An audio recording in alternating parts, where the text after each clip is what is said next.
नमस्कार आ प्रणाम।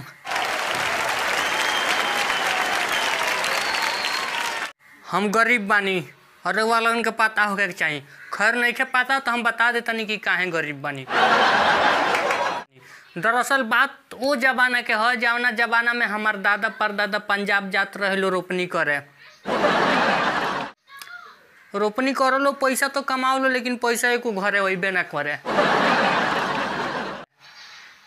बात दरअसल ई हो गई रहे कि तो सुनले रहे लो गाँव नगर में फलानवा के भाई या फलानवा चिलानवा के लड़का इधर डाक से पैसा भेजले बा, डाक से चिट्ठी भेजले बा, पोस्ट ऑफिस द्वारा डाकिया लेके आइल बा। अब हमरो दादा परदादा कमाई लो आ कमैला के बाद जब महीना 10 दिन 5 दिन पर पैसा मिले तो ले जाके का कर लो, डाक ऑफिस में ले जाके डाक बक्सा जौन होला वही में डाल दे लो।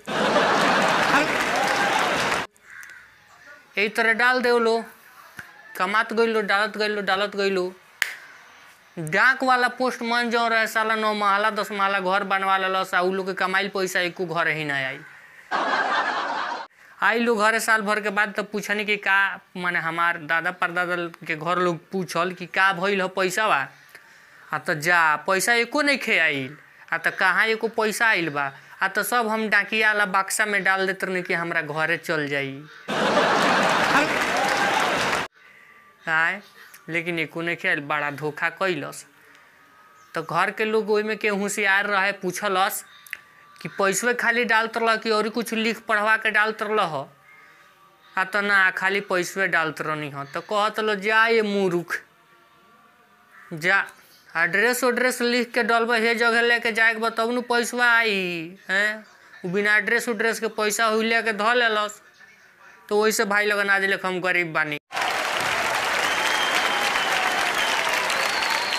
नमस्कार, रुआ लगन का अगर वीडियो पसंद आई लोग तो लाइक शेयर सब्सक्राइब जरूर करी लगन और गरीब के मतलब सपोर्ट करी लगन। खैर छोड़ी लगन, अब कोशिश करता नहीं डे बाय डे एक वीडियो लेके आवे के।